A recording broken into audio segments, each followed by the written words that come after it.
Welcome to the Paris of South America, filled with literature, culture, art, architecture, and just sensational people, food, beerwaries, and everything in between. I'm just going to be walking, talking on a nice little chilled Sunday here in Buenos Aires. If I say Buenos Aires in the video, please do not get at me in the comments. I've said something that way my entire life, so I've now got to reprogram the old brain on the actual real pronunciation. But just going to be dropping a few initial thoughts, first impressions of the capital of Argentina. Obviously, the Argentina adventures have been unbelievable. Every single video, Mendoza, Patagonia, Bariloche.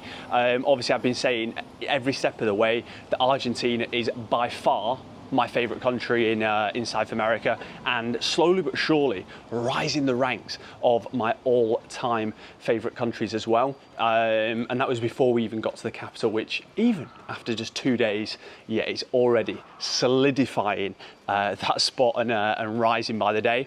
Often people describe it as the Paris, obviously, of South America, and you can definitely get that vibes. When me and them first got here, like, you just look at the buildings, the architecture, you kind of just got that straight off the bat. But then after we did like a little walking tour, learnt a bit about the history and the background. They were saying they actually redesigned the city to look like Paris. A lot of the avenues, they have one that's like the Champs-Élysées, and then a lot of like the diagonal roads between the major monuments. So yeah, for me, sensational little place, lots of history as well. So obviously when we were flying about on the old walking tour, learning about obviously well, that shows how much we learned. I'm all over the gaff, but no, we learned about obviously the immigration. Obviously, you have a lot of Spanish and of course Italian people living here, just in general in Argentina. We're actually going on like a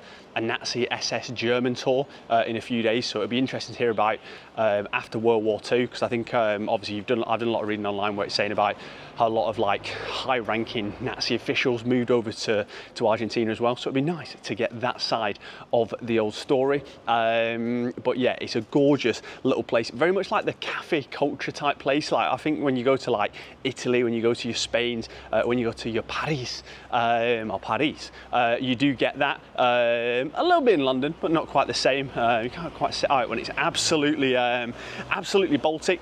And just in general, like today is super overcast, but it's been absolutely gorgeous. We're here in the depths of summer in January time, and it's been like 35 degrees, pure blue skies every day. So it's definitely one to come to in the summer months. And yeah, there's just so much history. This is what I always say to people, like, living in London, like we live near London, I guess now, and Surrey, is like, it's good to live in, don't get me wrong, but like as a tourist, there's so much history behind it. And I think sometimes, like, especially being from Europe, we overlook like how much history there are in like South American countries. And I wish we'd have done more walking tours. Like when we've been in the last few countries we've been in now, and especially in Argentina, the walking tours just give you so much insight into to everything. Obviously learn a little bit more about San Martin, and obviously his battle for independence. I think that's probably the highlight for me. And then on the walking tour video I did, a couple of the other ones that we learned about Pope Francis, aka the current Pope.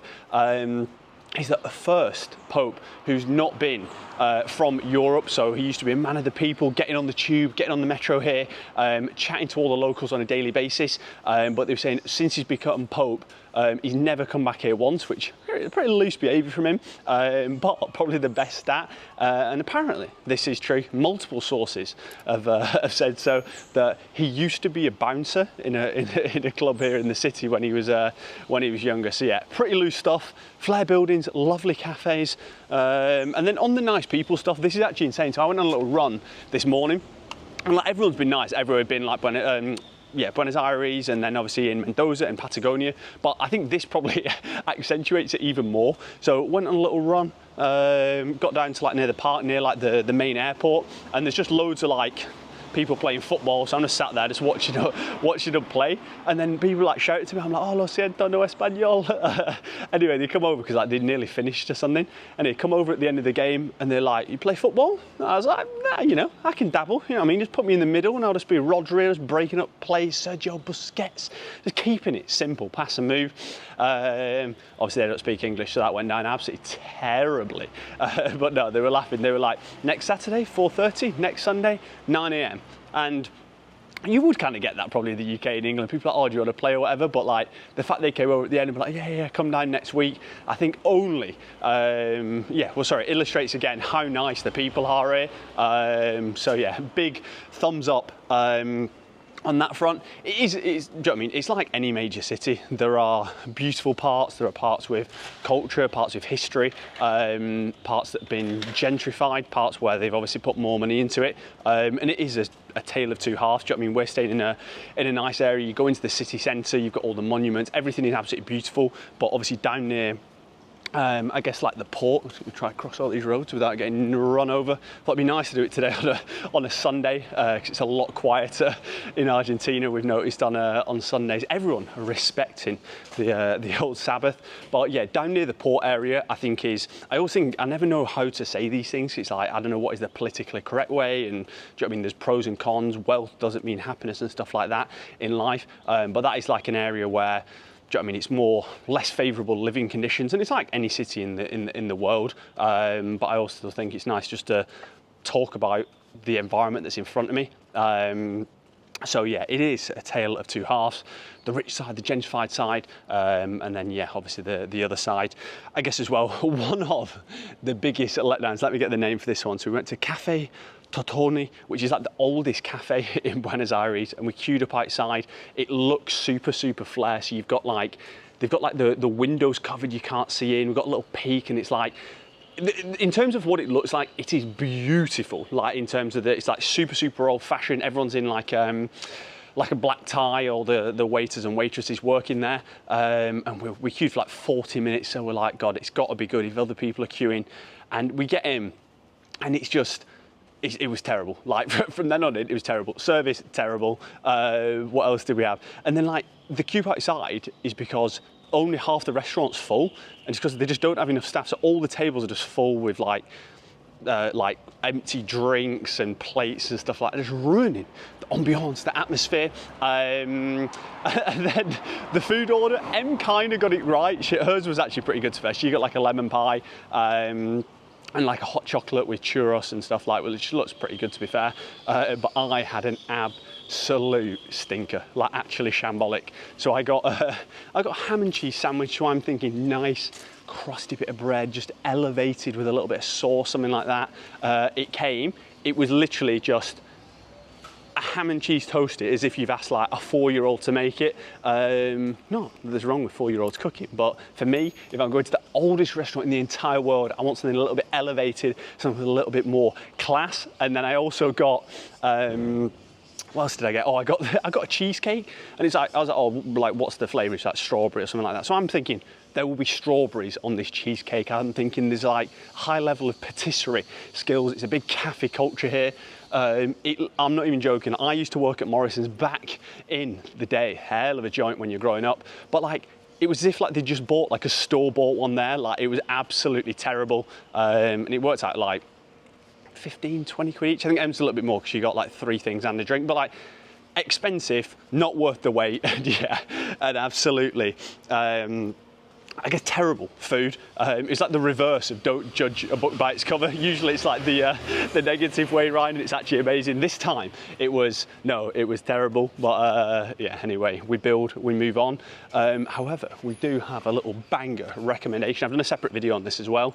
But we went to the San Telmo Markets. Do you know what I mean? What are we about on this channel? A little bit of fitness, a little bit of health, a little bit of hiking, a little bit of food, drink, beer waris, just everything in between. All about that balance. So we earn learn our beers, and then we enjoy them. San Telmo Markets are absolutely top draw. I can't remember off the top of my head, but there's some sick markets in Madrid that me and Crab went to, and Bateman, a few years ago, and very much reminding me of those. People call it the Paris of South America.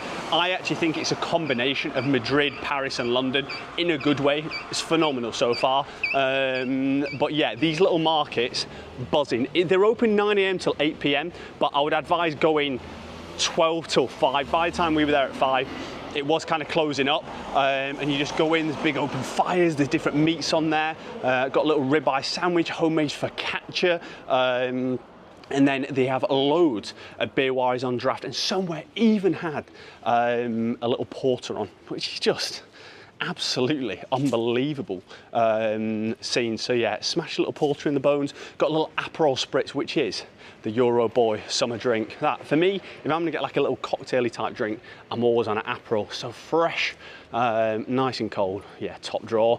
But you know what I mean, they just flow down the old gullet, so you can't be flying through too many of them. But alcohol in general is pretty good value. It's paying like, I think like £3-4 for a drink, maybe slightly less. Yeah, £3-4 for a drink.